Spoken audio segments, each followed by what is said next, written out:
Challenge তো থাকবেই, তাই না? সবকিছুর বিষয়ে চ্যালেঞ্জ আছে, অর্থনীতির বিষয়ে চ্যালেঞ্জ আছে, শিক্ষার বিষয়ে চ্যালেঞ্জ আছে, স্বাস্থ্যের বিষয়ে চ্যালেঞ্জ আছে।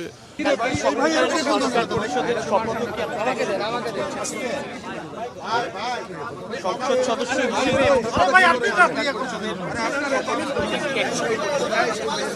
সকালে, কালকে সকালে মন্ত্রিসভা কি ইতিমধ্যে চূড়ান্ত হয়েছে প্ল্যান? আমি বলতে পারবো না।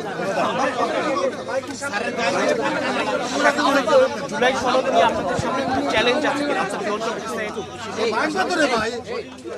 চ্যালেঞ্জ তো পুরা বাংলাদেশ পরিচালনায়, পুরা আগামী সরকারের জন্য সবকিছুতে অনেক বড় চ্যালেঞ্জ। সবকিছু মাথায় রেখে আমাদের আগামী দিনে কাজ করতে হবে এবং আমরা চাই যে ঐক্যবদ্ধভাবে দেশটাকে সামনের দিকে এগিয়ে নিয়ে যাওয়ার জন্য।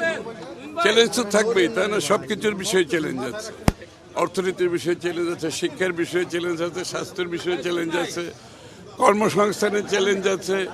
চ্যালেঞ্জ নাই, প্রতিষ্ঠানগুলো সব ধ্বংস হয়ে গেছে, এগুলোর বিষয়ে চ্যালেঞ্জ আছে, সব কিছুর বিষয়ে চ্যালেঞ্জ আছে। সুতরাং চ্যালেঞ্জ মোকাবেলা করতে হবে। জনগণের যে আস্থা আমাদের উপর রেখেছে সেই আস্থাটা আমাদের মাথায় থাকবে এবং এটা অনেক বড় আস্থা রেখেছে এবং এটার প্রতি সম্মান রেখে আমরা কাজ করার চেষ্টা করব।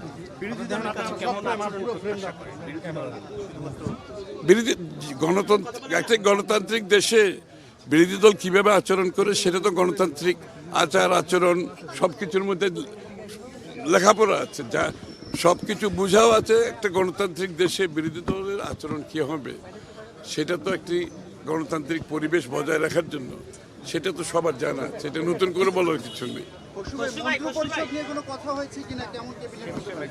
ওই সাবজেক্ট সম্বন্ধে আমার কিছু আমি অবগত নই।